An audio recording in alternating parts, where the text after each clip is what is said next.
नमस्कार, आप देख रहे हैं ND24 न्यूज़ और मैं हूं निखिल। देखिए, एक तरफ के पाठक, आज चर्चा कर रहे हैं हम के पाठक की। कुछ दिनों पहले के पाठक की चर्चा थी कि वो विभाग छोड़कर अब दूसरे विभाग में जो है पदभार संभालेंगे, लेकिन ऐसा कुछ नहीं हुआ। वो फिर से इसी विभाग में, शिक्षा विभाग में ही रह गए, लेकिन शिक्षा विभाग के मंत्री को ही बदल दिया गया।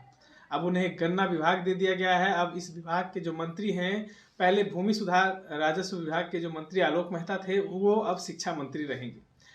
सवाल ये है कि के पाठक एक IAS अधिकारी हैं और पहले वो मंत्रियों से भिड़ते थे, अपने नए नए फरमान जारी करते थे, लेकिन अब पटना के जिला अधिकारी से ही भिड़ गए हैं। वो एक कह रहे हैं कि शिक्षा विभाग की अनुमति के बिना आपने छुट्टी क्यों दी।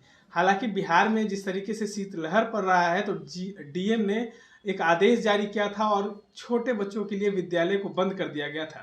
लेकिन के पाठक ने पदभार संभालते हुए DM से जो है सवाल जवाब तलब कर दिया।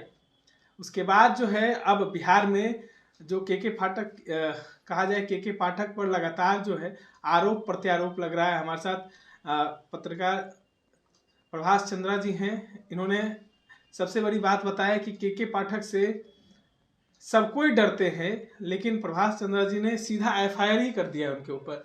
एक नोटिस भी जारी कर दिया है। देखिए, आप स्क्रीन पे देख रहे होंगे कि उन्होंने कई जगहों पर जो है के पाठक के खिलाफ FIR कर दिया है। FIR करने का कारण क्या रहा?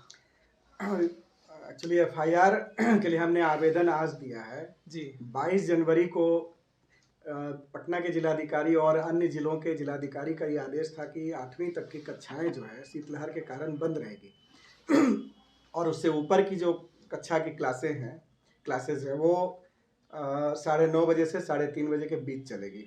ये आदेश का कंटिन्यूएशन हुआ 22 जनवरी को। पटना के जिलाधिकारी ने भी इसको कंटिन्यू किया। उसके बाद उनकी आपत्ति आई कि नहीं, बिना शिक्षा विभाग के अनुमति के जो है कोई हमारे स्कूल को कैसे बंद कर दें। ये तो गलत निर्णय है। DM का जो आदेश था वो बिल्कुल सही था। उनके पास पावर है, वो अपने क्षेत्र अधिकार में काम कर रहे हैं। DM के पास असीम शक्तियाँ रहती है सर। रहती है, और ये इसका जो उपयोग किया है उन्होंने, जिलाधिकारी ने, वो बिल्कुल सही है। उसमें कहीं कोई जो है चूक नहीं हुई है। और स्पष्टीकरण भी जो है स्पष्टीकरण की बात थी कि शो काउज देने की बात थी कि क्यों आपने बंद कर दिया स्कूल को बिना शिक्षा विभाग की अनुमति के। तो ये सब जो प्रकरण चल रहा था, उसी हमें लगा कि इस झगड़े में जो है नौनिहालों की जान जो है वो खतरे में पड़ेगी, उनकी मौत हो सकती है। अगर उनको स्कूल बुलाया गया इस शीतलहर में तो उनकी निश्चित मौत होगी। इसलिए हमने एक सनहा दिया था कि के पाठक जो हैं शिक्षा विभाग के अपर मुख्य सचिव, उनका जो ये एकदम अमानवीय आदेश है कि स्कूल खोल दिया जाए, बच्चे स्कूल में आएंगे, तो हमें लगा कि कुछ ना कुछ दुर्घटना जो है घटेगी। और देखिए, आज कल की खबर है, तो 3 विद्यालयों में जो है 3 बच्चों की मौत हो गई। कहाँ किसी? एक जो है मुजफ्फरपुर में है, और एक लखीसराय में है, और एक औरंगाबाद का। क्या लगता है कि के पाठक भी एक IAS अधिकारी हैं, उनको भी इस चीज़ का ज्ञान नहीं कि जिलाधिकारी के पास असीम शक्तियां होती हैं। अगर कोई भी अनहोनी हो, इससे पहले वो उस शक्तियों का प्रयोग करता है, 144 धारा लागू करते हैं। और देखिए, उसको निरस्त करने का पावर सीधा कोर्ट को है। वो कोई विभाग या कोई अधिकारी उसको निरस्त नहीं कर सकता है। क्या ये बात सही है? देखिए, हमें तो लगता है ना कि ये मतलब ये इनके ईगो की लड़ाई है। ये चाहते हैं कि हम सबसे सुपर बन के रहें। अरे इनको कन्फ्यूज़न थी या फिर इनको कुछ करना ही था इस तरह से, तो DM से कंसल्टेशन कर लेते। इस बात को पब्लिक में लाने की क्या ज़रूरत है? ये जो झगड़ा है प्रशासनिक अधिकारियों का, इसको पब्लिक में लाने की क्या आवश्यकता थी? अच्छा, आपको क्या लगता है, पहले शिक्षा विभाग की किरकिरी होती थी कि बिहार में कि शिक्षा व्यवस्था ठीक नहीं है। जब वो सुधरने लगी तो अब अधिकारी ही आपस में भिड़ने लगे हैं। एक तरफ कभी मंत्री के साथ भिड़ जाते हैं, तो कभी IAS अधिकारी के साथ ही भिड़ जाते हैं। क्या माहौल लग रहा है? मुख्यमंत्री भी इस पर कोई ध्यान नहीं ले रहे हैं, संज्ञान नहीं ले रहे हैं। देखिए, सुधार हो रही है, इसकी तो सब लोग प्रशंसा करते हैं, मैं भी प्रशंसा करता हूँ। लेकिन ऐसा अक्सर देखा जाता है कि सुधार की प्रक्रिया में जो है कुछ ना कुछ त्रुटि होती है, कुछ वही बातें जो है उभर करके आ रही है। उसमें एक ये निर्णय है, नहीं, संडे को जो है शिक्षकों को बुलाना, उनकी छुट्टियां जो है, मतलब सभी छुट्टियों के बारे में तो नहीं बोलूँगा, लेकिन कुछ छुट्टियाँ जो है वो होनी चाहिए, उसको भी रद्द कर दिया गया।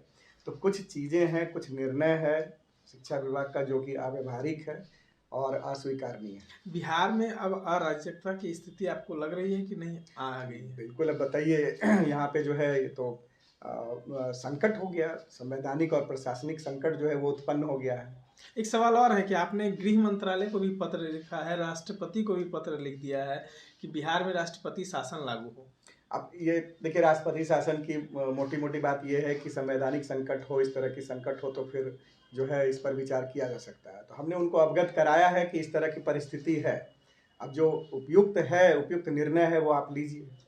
देखिए, बिहार में लगातार जो है कहीं ना कहीं अराजकता की स्थिति बनी हुई है। एक तरफ लगातार जो है बिहार में जो सत्ता परिवर्तन हो जाता है और कहीं ना कहीं मुख्यमंत्री भी अब नाराज जो है महागठबंधन में चल रहे हैं। ऐसा इसलिए कह रहे हैं कि कल कर्पूरी ठाकुर जी के जयंती पर उन्होंने मंच से जो है परिवारवाद पर भी तंज कस दिया था। लेकिन अब कहीं ना कहीं जिस तरीके से बात की जाए तो एक तरफ उन्हीं के आईएएस अधिकारी ने बिहार में बवाल मचा रखा है और मुख्यमंत्री चुप हैं। अब इसकी कमान जो है बिहार के पत्रकारों ने संभाल ली है। हालांकि पत्रकार जो है हमेशा जनहित की आवाज़ को बुलंद करता है, उठाता है और जन समस्याओं को लोगों तक पहुंचाता है। प्रभात समय ने भी यही किया है।